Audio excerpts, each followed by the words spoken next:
Bonsoir les amis, je vous avais fait un short aujourd'hui pour vous dire que le CAC 40 était passé vendeur et que j'avais vendu mes trackers CAC 40.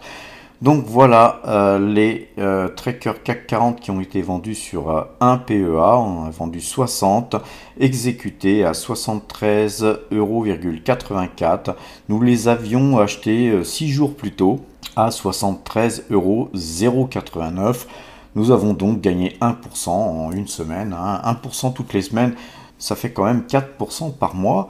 Et sur une année, ça finit par faire de l'argent, hein. Il ne faut pas voir ça comme une petite somme. Ceci dit, il y a des fois où nous gagnons bien plus que ça.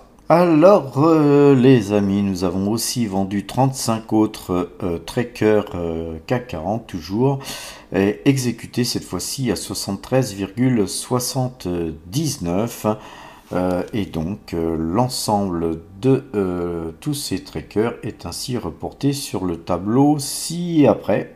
Et donc les amis, vous voyez que la ligne tracker est portée à 0 et donc nous n'avons plus cette ligne que nous allons d'ailleurs tout de suite s'empresser de supprimer.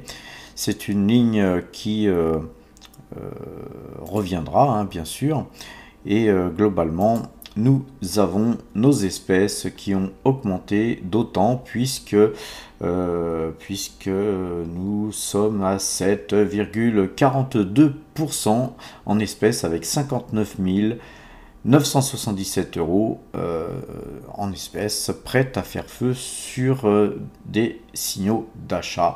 Nous gagnons 8,11% depuis le début de l'année et c'est 60 607 € qui sont engrangés depuis le 1er janvier 2023. À présent, passons sur YouTube Studio pour voir les revenus estimés sur la chaîne YouTube Power Trade depuis le 1er mai 2023. On est à 102,43 € que vous retrouvez sur le tableau du portefeuille débutant avec les YouTube AdSense qui sont là, ici à 102,43 €. Nos primes de parrainage sont à 0 puisqu'elles ont été portées déjà ici à 350 que nous avons investi sur donc le compte de Boursorama. Nous avions acheté 6 titres Total Énergie et donc elles sont portées ici. Les espèces, il nous reste sur le compte Boursorama 34 € en espèces. Et donc depuis le début de l'année, le résultat de ce petit portefeuille, hein, qui est minuscule, nous fait gagner quand même 26,39% depuis donc le 1er janvier 2023. Nous avons gagné quand même 92,36 €. Alors regardons sur Metastock un petit peu l'évolution de ce portefeuille, hein, qui vient de commencer depuis peu. Nous avions l'an dernier récolté 350 € de parrainage, hein, sur la chaîne YouTube, hein, Power Trade. Donc c'est évidemment une très forte hausse, hein, puisque c'était 350 € de gagner relativement facilement et rapidement. Et ensuite, hein, sur YouTube, nous avons été monétisés à cette date au 1er mai 2023 et puis jusqu'à aujourd'hui, le portefeuille se porte bien, il poursuit son petit bonhomme de chemin et nous avons donc même acheté 6 actions Total Énergie qui nous procureront bientôt des gras dividendes. À présent, passons du côté du compteur à pépette pour voir le portefeuille marché futur, et donc on voit qu'on a un petit peu perdu de terrain puisqu'on a eu un mouvement aujourd'hui et nous sommes passés vendeurs. Donc nous gagnons néanmoins depuis le 1er juin 2023 6354 points et au total c'est 111 655 qui ont été engrangés.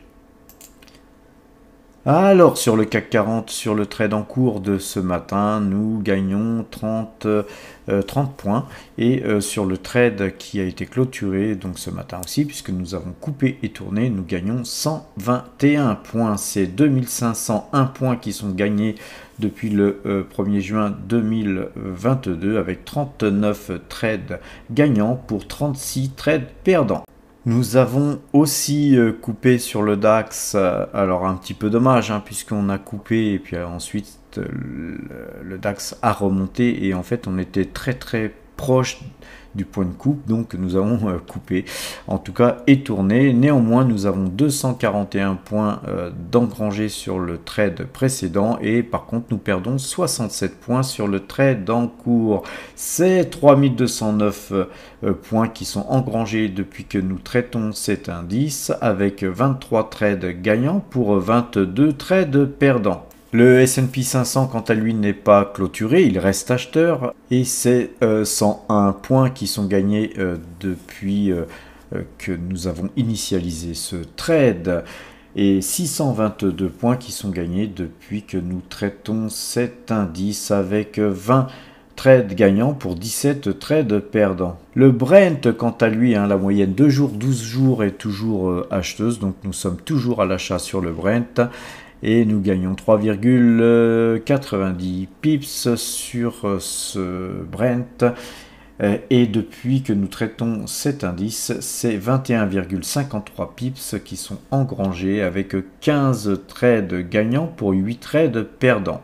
Donc les amis, voici un petit peu le fruit du travail que nous avons fait sur les marchés dérivés, sur les marchés futurs, et l'on voit que c'est quand même relativement bien distingué puisqu'on a gagné plus de 110 000 euros en l'espace de même pas 13 mois. Et donc on a là l'exemple type où on est parti de zéro, on avait pas mal gagné, on a reperdu du terrain et puis ensuite on a latéralisé et là nous avons tendance à repartir de l'avant.